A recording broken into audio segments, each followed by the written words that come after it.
Hello everyone and welcome to the AI Planner YouTube channel. In today's video, we're going to be taking a deep dive into an important concept in working with large language models, that is types of prompting. When interacting with models like GPT-4 or Gemini or Grok or any model, how you craft your prompts plays a very crucial role in getting high quality responses. The technique you use can significantly influence the output, so understanding the different types of prompting is very important. So we will be exploring four types today: zero shot, few shot, chain of thought, and instruction based prompting. Each technique is suited for a different task, and in this video, we'll go through each one with examples and insights into when and why to use them. So let's jump into it. First, we have to set up our environment.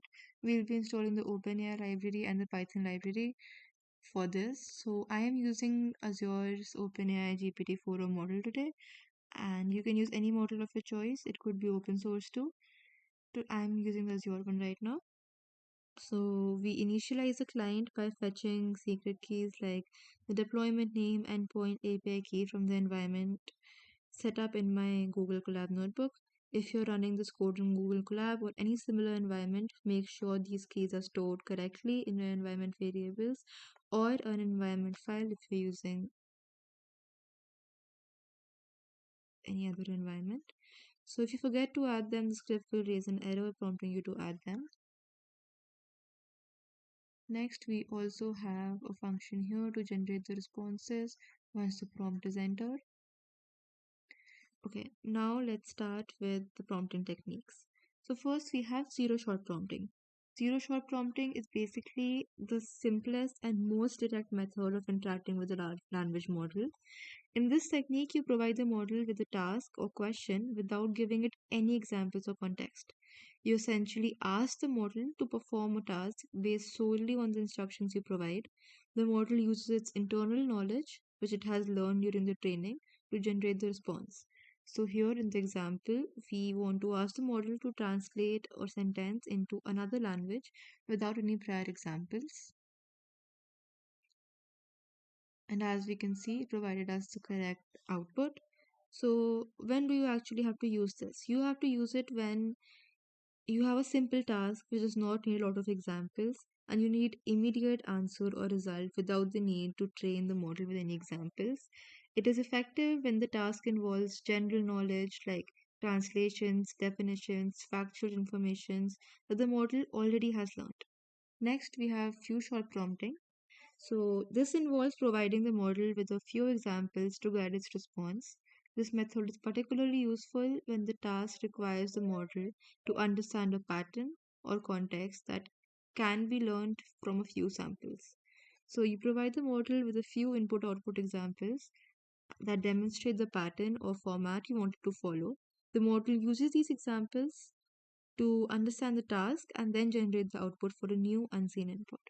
So as we can see in this example, we have entered a few translations from English to French as an example to teach the LLM how to work.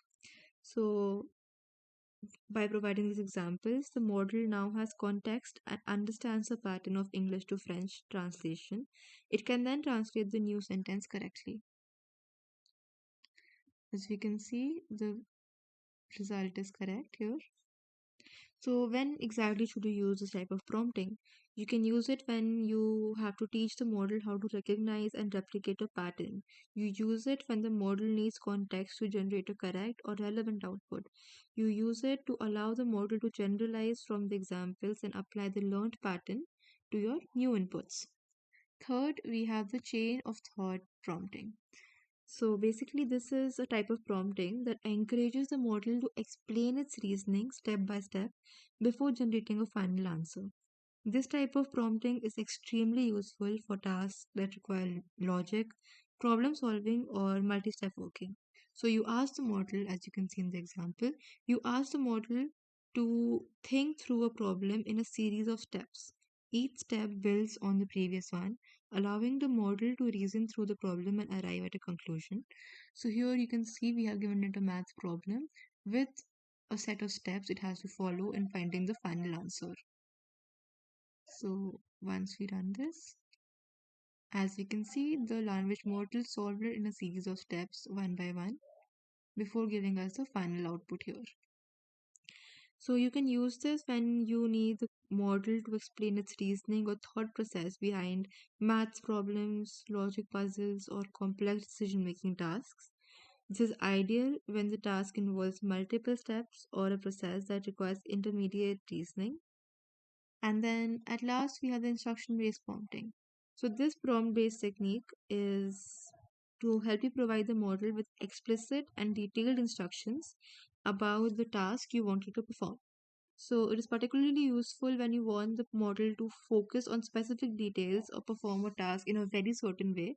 So, you give the model very clear and structured information. As you can see here, we have given the model very specific information. We wanted to focus on the main concept and keep it concise. We wanted to summarize in 2 3 sentences only, and we have given it a paragraph here. So, as you can see, once we have given the prompt, it gives us the output in like 2 sentences as us in a very concise way, following the context. So when do you use this? You use this when you want precise control and you want the task to be very specific to the requirements and you want guided outputs. Like instruction based prompts are ideal when you want the model to produce output in a very structured and controlled way. So that's it for today. To wrap up, we have covered 4 essential prompting techniques: zero shot prompting, ideal for simple tasks; few shot, when you want to give the model a few examples to guide its response; chain of thought prompting, which is perfect for tasks that require multi step reasoning or logic; and finally, instruction based prompting, the go to choice when you need precise, controlled outputs with specific instructions. By mastering these prompting techniques, you will be able to effectively communicate with large language models and achieve more accurate and tailored results. Feel free to try out these techniques with your own prompts, your own models, and your own tasks, and experiment with how they affect the output. If you have any questions, leave them in the comments below, and don't forget to like and subscribe for more tutorials. Thank you for watching.